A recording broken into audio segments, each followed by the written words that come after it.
Good to go. Okay. Well, hi. Welcome everyone on the last day of ETC. So appreciate your energy and making out here for a what's going to be a presentation and a workshop.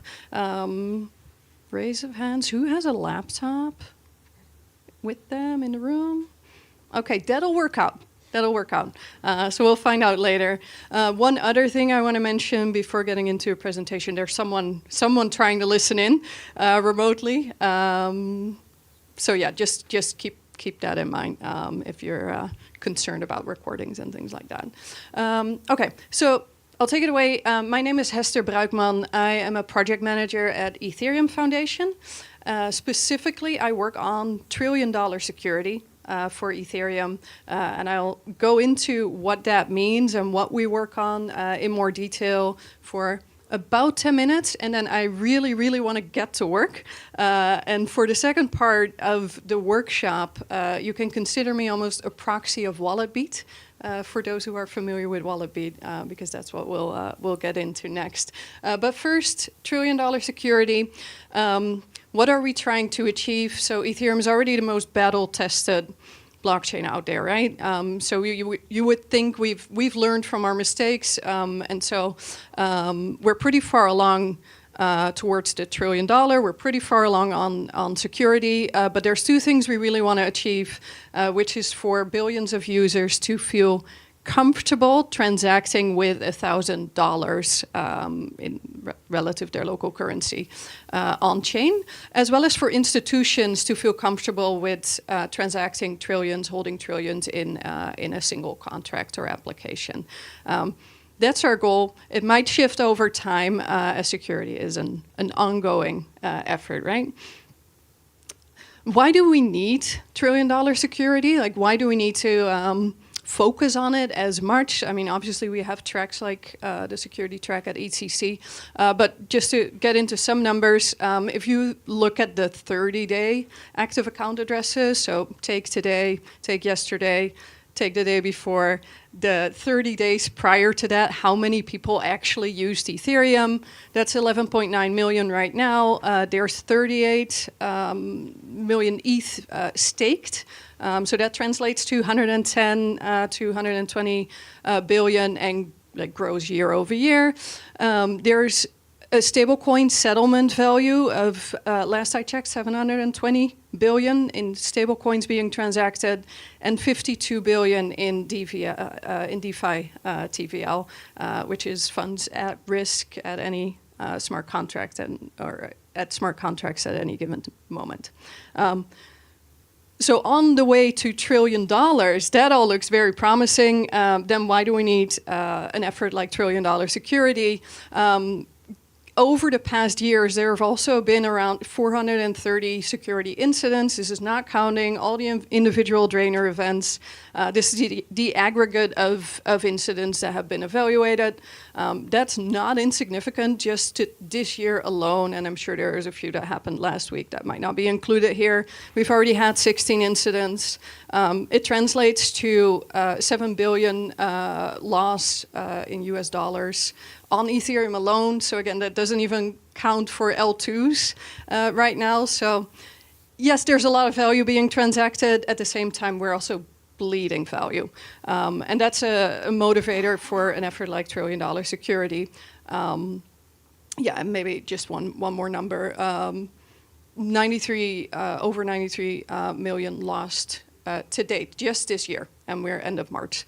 And one more thing to note about that, because it does feel like we're in a little bit of a bear market, which might mean that we're not as on top of security, on top of governance, security, supply chain management as maybe we should be. That is when most attacks start to occur. There's an increase if you look at the influx of users, adoption of users. You can tie that to incident volume. The watershed moments, like type of severity events, they happen when things are calm, or essentially any time. So just because it's quiet now doesn't mean things don't happen. So $1 trillion security, then how do we address this? What do we do? We measure the current security state. My colleagues have spent a lot of time interviewing over 500 individuals, security professionals, to understand what risks they see today. There was a $1 trillion security day in Buenos Aires back in November, where a bunch of people got together to also understand, given these risks, what can we do? What are efforts that we should be working on? So we measure and map the current security state, the gaps that are currently active. We then drive efforts that we see are necessary, and driving means we might coordinate actively with a group on a solution. We might fund projects that are working on solutions that we have identified. And then communicate. You can check out trilliondollarsecurity.org if you want to understand the risks that have been identified, the mitigations that others have already come up with to inform your roadmap, to inform the solutions you might want to build or contribute to.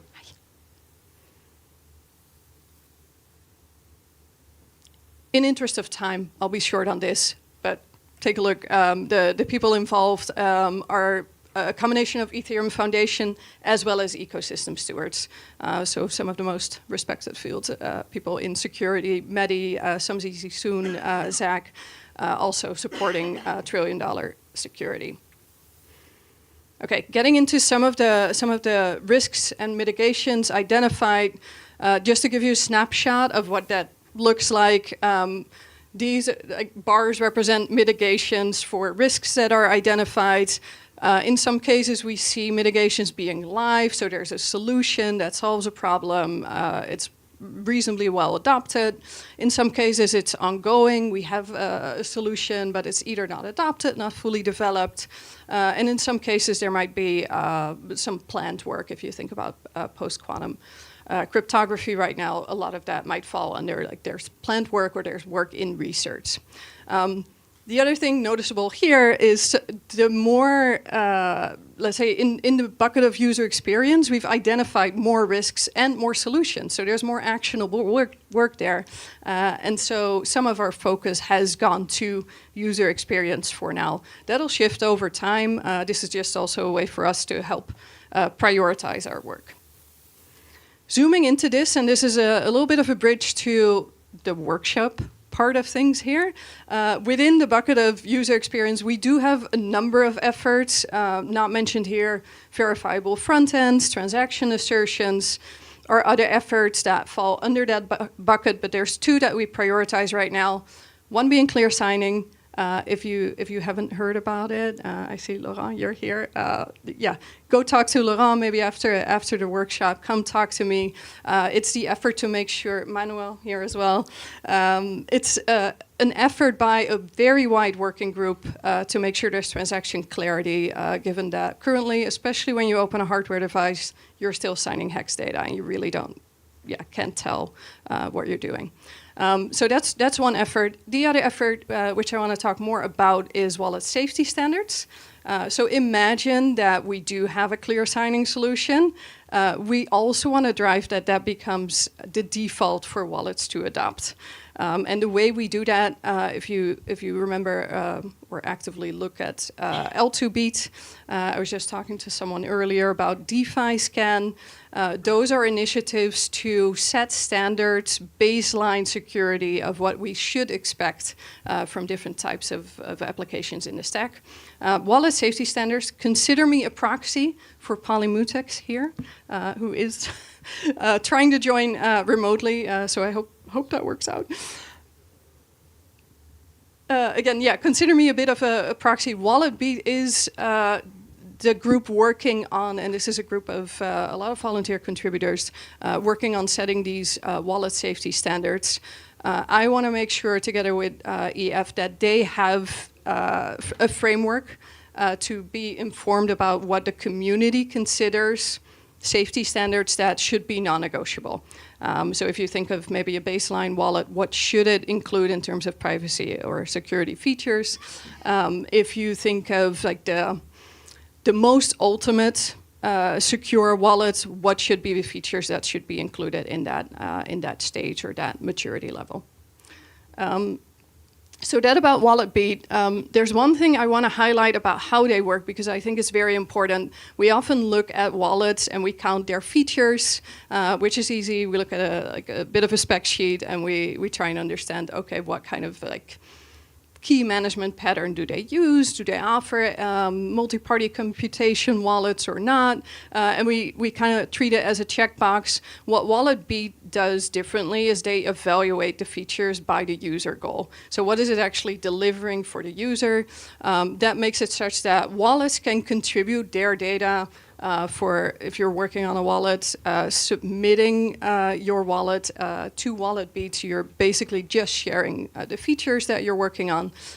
WalletBeat handles the evaluation of it to then identify is it meeting the safety standards. So that, just as an illustration, means sometimes we can look at is the wallet supporting light clients? Could be a direct translation to, is there an integrity check on the data you're getting from L1 or another chain, but also looking at the license of the wallet. The wallet can provide that. Can be multiple things. You can read from that, is it a FAS wallet? You can also check, is it source available? So there's that distinction between features and attributes. And given that we're going to get into a workshop, I want to emphasize that we're thinking about the attributes here. Is it meeting a user goal to stay safe?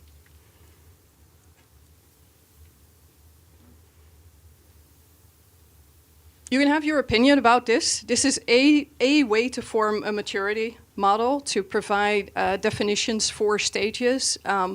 This is what we can use in the workshop for now, where we say, there might be a stage 0 for wallets. Most wallets, if you don't provide any data, you might be on WalletBeat, but you're considered a stage 0 because there's just not a lot to evaluate. We can say that is the case when very few safety mitigations have actually been, or safety features have been implemented. There might be a step up from that, where some important features are covered. At the same time, users are still at risk of very preventable loss, things we already know that could be easily prevented. We call that a stage 0.5 wallet, not meeting the default, the baseline safety standards, but on its way there.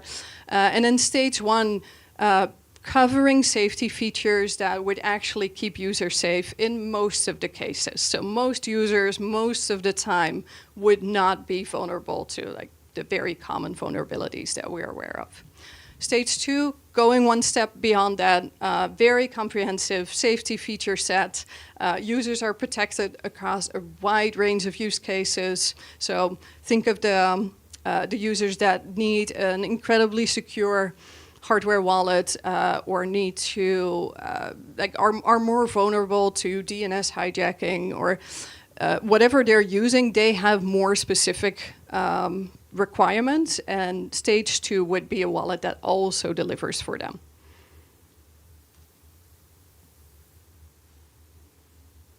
We don't have coffee here. So I hope there's some energy left to get into a workshop.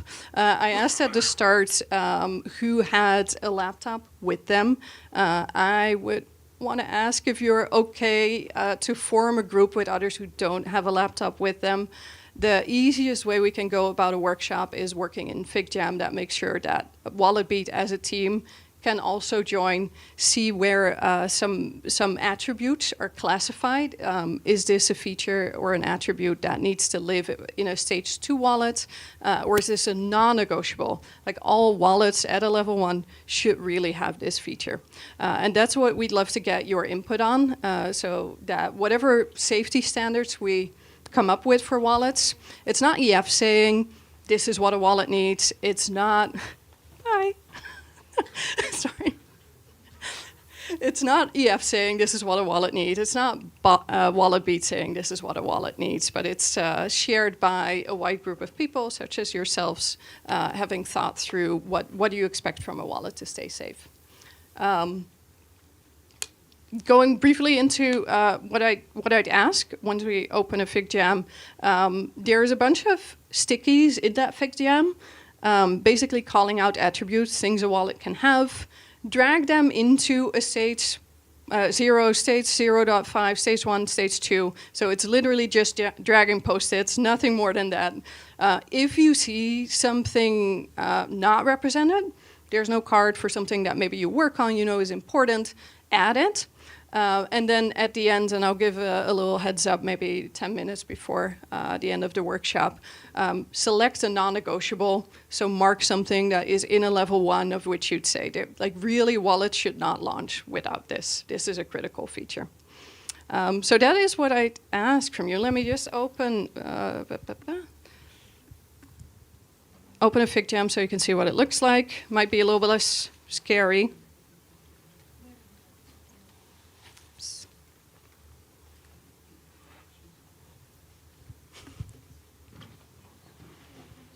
Okay, just to give you an impression, again, stickies, drag them into another field.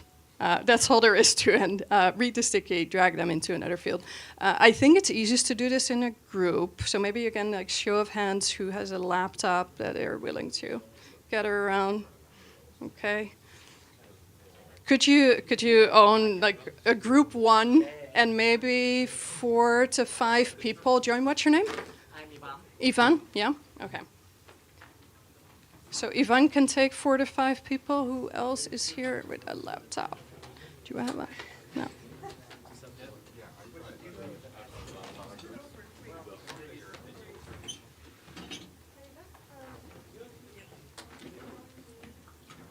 Laurent, are you sharing your laptop? Is that what's happening? Okay. Okay. So you could take 4 or 5 people.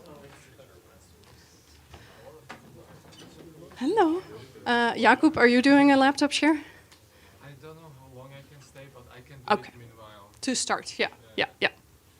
Okay.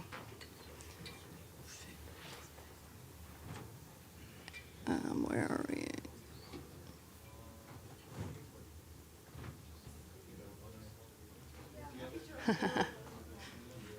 Okay, you can also see Polymutex here leaving a message. He's around. You might see some comments arrive as you're dragging things into stages because he might be curious what the reasoning is. All right. Is it the Palais de Festival? Do you know? Ooh, good question. I don't know.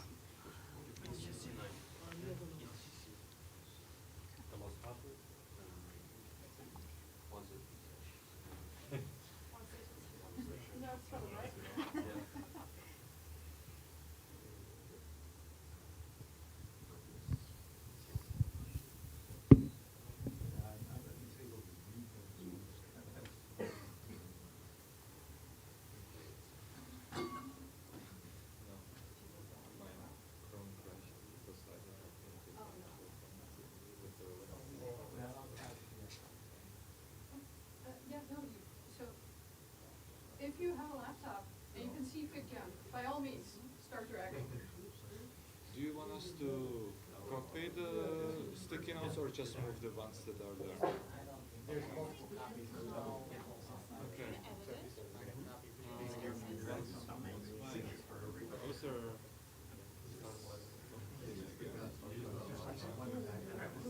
So somebody might drag it somewhere else.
Oh, okay.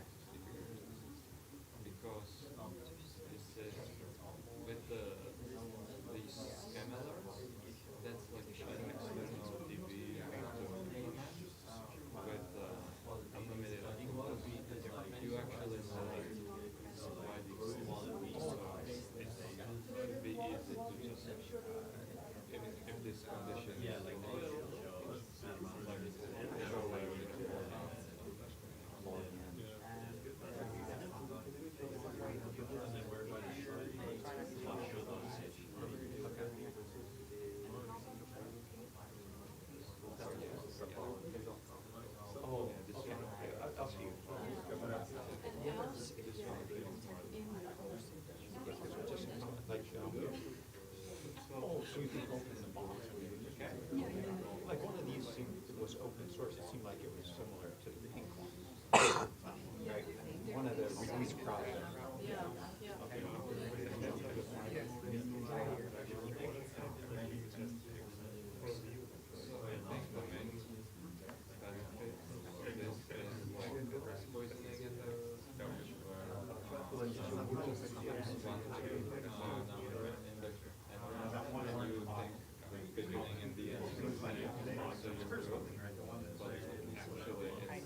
didn't realize someone else didn't realize it.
me read the others to make the mistake of like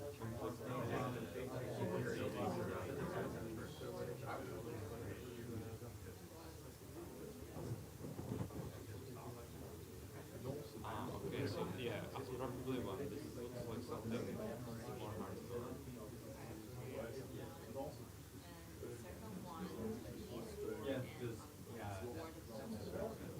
That's the same. They're all related.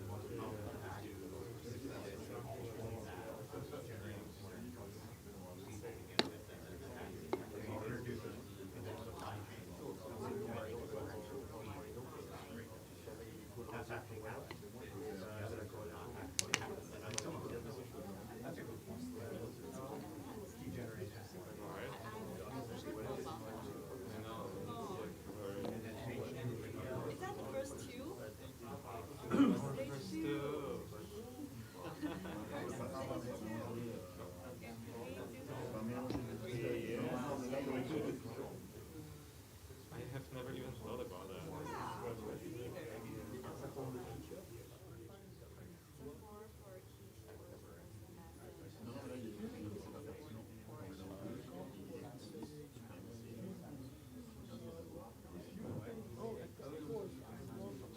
Still keep my That sounds kind of advanced too to me. Sounds like what? A little bit advanced. Like encrypting the seed phrase. But because like a lot of wallets now do like store in iCloud, and they also encrypt it in that process. And that I think is pretty good. Like best practice. So, but I think it's fun because I don't really trust them is doing it very well. But if they do it very, very well, I can put it too. right, probably yeah. I think you're bringing up a good point. Like this sounds like a good method, but the really secure oriented people would not do it. Right? I think so. What do you think?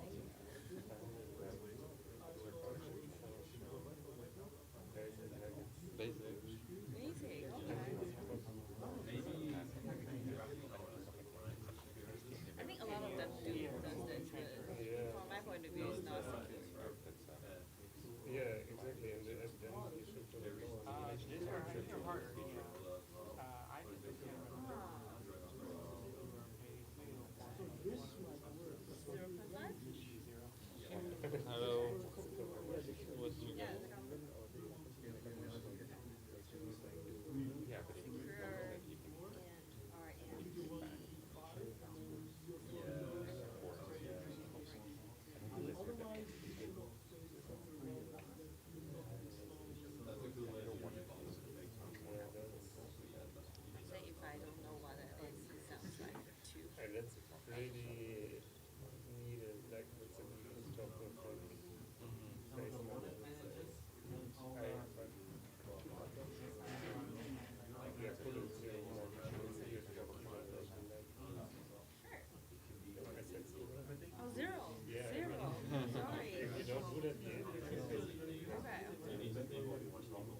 Source code transparency says this group that's moving because I see other because I see one board that's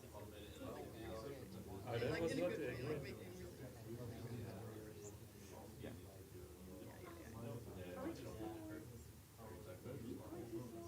no, I mean ultimately to the group versus where things will drag, like if it's not like that's just but I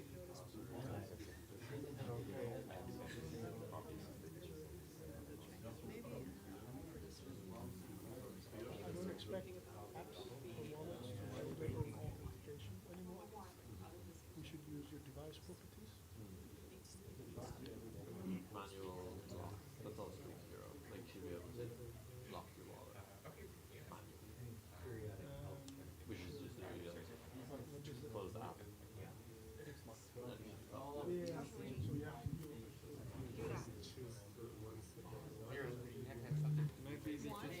so we don't think about Quick intermezzo, if the mic's still working. We have about 10 minutes. I want to ask to start thinking about what is a non-negotiable for level 1. So if you've put post-its in the level 1 or stage 1 section, which one would you mark as non-negotiable? And I think there's a way in FigJam to add a stamp to it. Doesn't really matter how you do it, like add a star, add a heart, add a stamp. Doesn't matter, but make it recognizable which one is absolutely non-negotiable. Wallet must have it. Does it mean all 0.5 are also automatically non-negotiable? I would say for the level 1. Yeah, so for 0.5, yes, that rolls into. Yeah, exactly. Yeah, sorry. Yeah. We consider that what we did in stage 0 was what any wallet should have.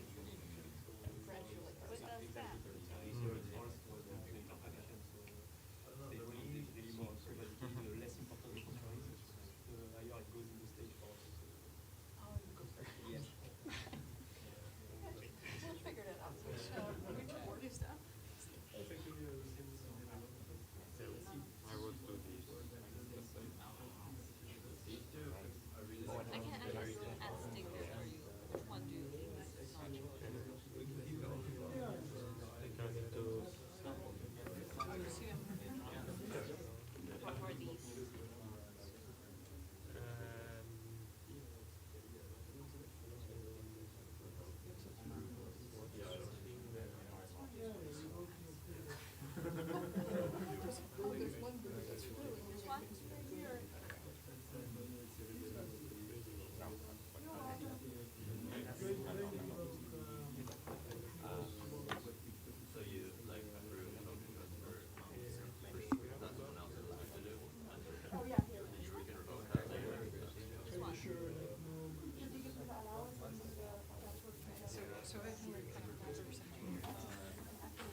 Actually, I don't want to lose my money. And then looking screenshots and stuff.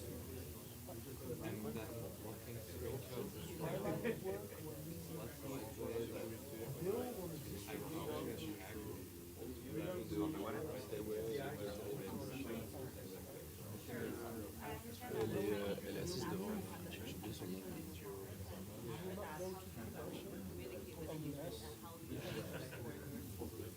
oh, usually you show a warning, hey, there's something now, you're okay. All aspects change. Okay. L'équipe, Bye bye. des features de wallet qui sont Okay. Can I ask you all to come back to I don't know, maybe focus here. I'll move back into the live stream view. I asked you a couple minutes ago to start thinking about what's an absolute non-negotiable for level 1. Maybe raise of hands by group. Have you decided on something that you consider absolutely must have? Yeah? Okay. Because we have a few minutes. I kind of want to go around. Yeah, I see the microphone there. Jacob, for your group or someone else in the group, can you explain what you consider non-negotiable and why? Test. Yes. Yeah, good. so there are lots of scammers in the ecosystem, unfortunately. So having a database of known scam websites and smart contracts and warning users, oh, you're about to interact with known bad player, that's probably really important to have in stage 1 or even lower. Verify the front end that you're actually using the dApp you think you're using. Okay, awesome. In the back, you also had a non-negotiable? A non-negotiable. Oh, you have, okay, all of them are. I think there might be more groups like that, yeah.